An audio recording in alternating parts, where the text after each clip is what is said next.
के हो रहा आ डंडे लगे हुए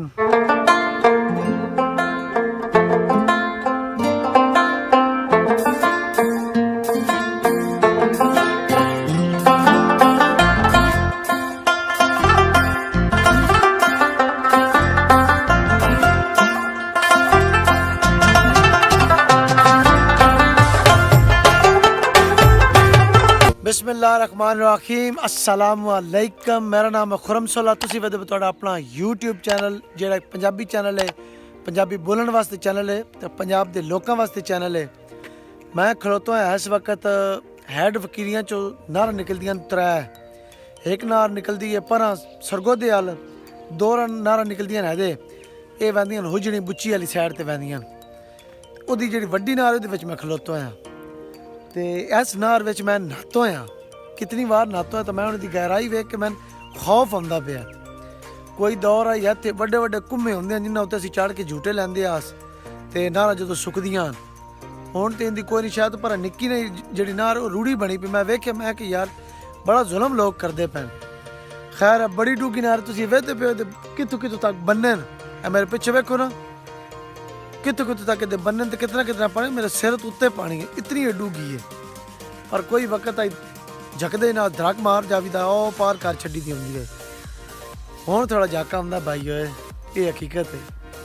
ओ सामने ट्रैक्टर पे लगदा, कदी इत्थे डंडे वाली पोल लाई, इत्थों ट्रैक्टर ट्राली ना ही लगदा, सिर्फ स्कूटर साइकिल ही लग सकदा है या पैदल बंदे। इत्थों तक दा पानी हुंदा है, तुसीं वेख लो कितनी गहराई बनदी, बड़ा डूगा। धड़क मार के मैं अगर लै ते आया, मैं समझ नहीं पैंदी मैं चढ़ना कित्थों। इत्थे कोई राह भी इंदा कोई नहीं बने हुआ। धड़क तो मैं इत्थों ही मारी आई, इत्थों उत्ते चढ़ने वाली वाह दवा कोई नहीं। अगे भी मेरे पैर खुब गए सारे विच। तुहाडी खैर होवे, तेरी खैर होवे, उत्ते चढ़ने वाली वाह दवा कोई नहीं वे भाईया। हुण मैं खलोता निक्की नार विच, तो बड़ी दूर ना मैनूं लगदा जाल लगे मच्छियां फसदे पैन बतकां तो परां। डंडे लगे हुए न, डंगर वड़दे ने। नार बड़ी वड्डी हो गई, दो त्रै बारी अस जाइए त्रुट्टी भी है जित्थे मैं खलोता हां, लेकिन हुण इंज नहीं। इदी ओ वेदे पे निक्की नार दी पुल है, ये बड़ी गोरे दे दौर दी बनी पुल है सीमेंटेड। इत्थों अजे भी वड्डी कोई शै नहीं लग सकती, सिर्फ ज़्यादा तो ज़्यादा भी लगे रक्षा टांगा वगैरह लग पैंदा। इत्थे नार सुकदी है ते रेतू ना मीनार बनांदे हुंदे आस।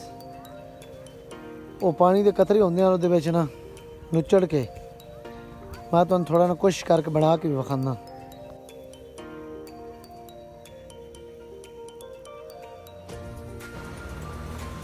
जोगी होरी नहा बैठन सर्दी तो कड़ोक होए पैन चंगे जाए है ना।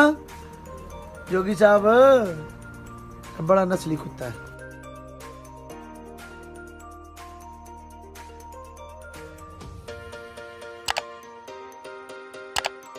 के हो रहा थे, आ हो रहा थे।